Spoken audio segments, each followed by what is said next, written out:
going to be speaking about my experience, my birthing experience. Okay, let's start from the beginning. So, initially, I didn't want to give birth at a government hospital. Like, the stories I heard freaked me out, and I was like, yeah. If I fall pregnant, I like don't want to give birth in a government hospital, right? So, I found out I was pregnant, and by the time me being stupid, well, I didn't know. So that the time I got on the medical aid, I told them, I'd already told them that I'm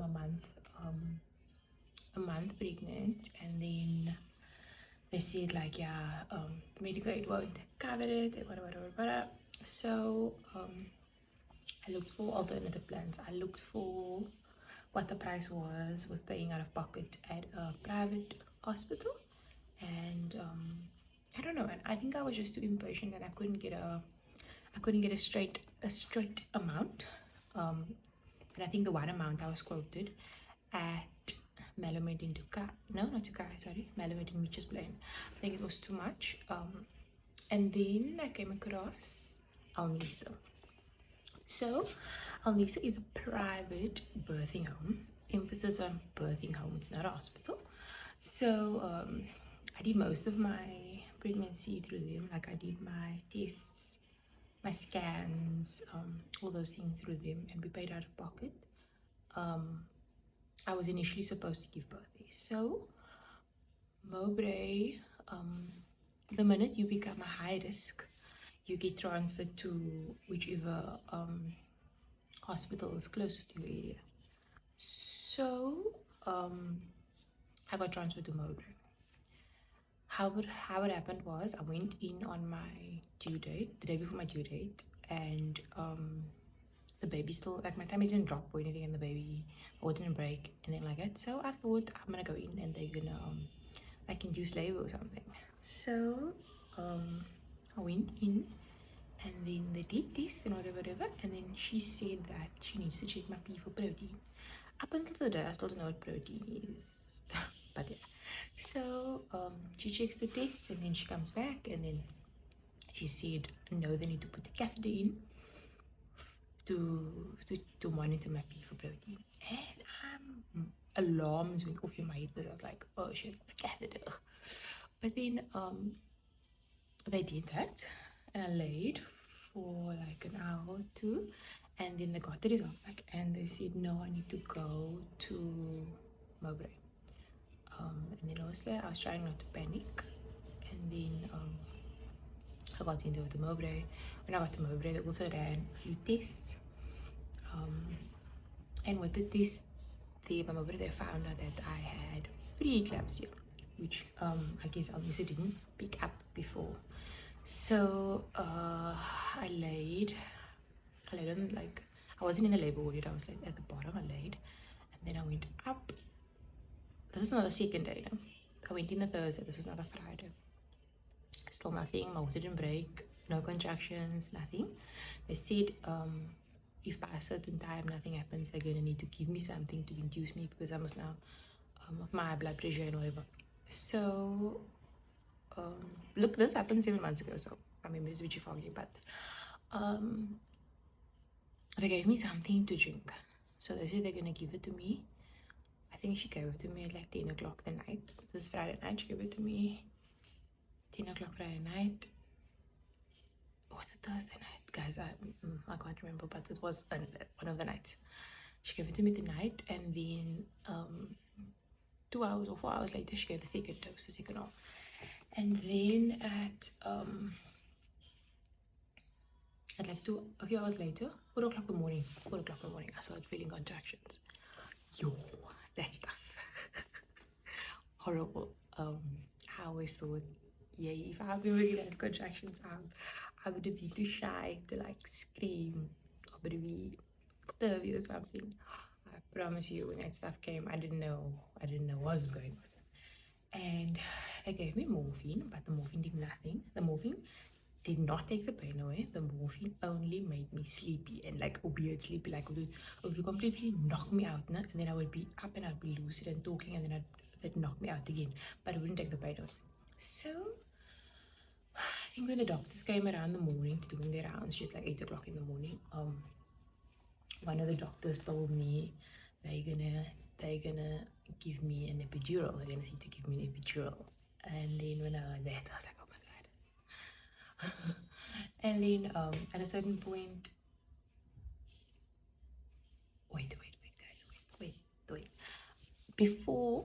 Before they gave me that water and stuff, the doctor came in and she manually broke my water. Yes. I don't know what it is. It feels almost like they put a stick thingy up there and they manually break your water. But anyways, yeah, getting back to that point. So at 8 o'clock she told me that, and then I was constantly in pain, and no, they weren't giving me anything besides the morphine, and the morphine was doing nothing. And I got very annoyed because the nurses, the night nurses, they have such an attitude, man. So nobody was listening to me, and I kept asking, can I get some water, because the morphine makes your mouth very, very dry. And I was like, can I get some water, whatever. And they never gave me anything. Like, they like ignored me. And then the doctor only came to me about an hour later because I kept crying and I kept like looking at him in his face. So then he came and he checked and he said, I'm only 1 centimeter dilated. I can only go up to labor when I'm 3 centimeters. So he manually dilated me. I don't even know if that's the correct term, but he like did that. And then I was 3 centimeters, they sent me up. So I think the rules have changed, but with Mowbray, your partner, whoever you have with you when you're giving birth, can only come in when you in labor. So it's you laying in the hospital alone for so long, and then when you go up, your partner can come in, and then once the baby's born, they must leave again. So I finally went up to labor, and then they put in the epidural. First they put in a spine tap, and then they put in the epidural, and that was nice. Like, I felt nothing after that. Then I can't remember what time I went in, but I remember I was there for a while, and then while I was giving birth, I was pushing, and baby, she wasn't coming out, or I don't know. And then another nurse came in and she said they must put the epidural off me, because then I can feel the pain to push. But what the midwife, I think she called the midwife, the one who was delivering the baby, what she told the other one was that I can feel the urge to push, because it feels like I want to poop. So that's my contractions, that's most my urge to push, but the baby wasn't coming. So this lady needed to leave at 7 o'clock, because this was when they changed shifts. She left, and then the other midwife came in. This one came in and she just like took charge of the room. She's like, yeah, if the baby's not out at a certain time, we're gonna be in trouble. It's gonna put the baby at risk, whatever. And that was the only motivation I needed. And within 20 minutes, the baby was out. Matut was out. So the thing is, when she was out, I laid there for like an hour or two, because we were waiting for the anesthesiologist to take the epidural out of my back, the needles that was in my back. When I went into the recovery ward, I could feel something wasn't right. I basically kept feeling the stuff that I was feeling when I went into labor, like that pain that I got. It's almost like because I couldn't feel a pain, so I kept feeling like an urge to poop, accompanied by like a pain here. Was it in my back? Yeah, there was a pain in my back, and then it feels like I constantly need to poop.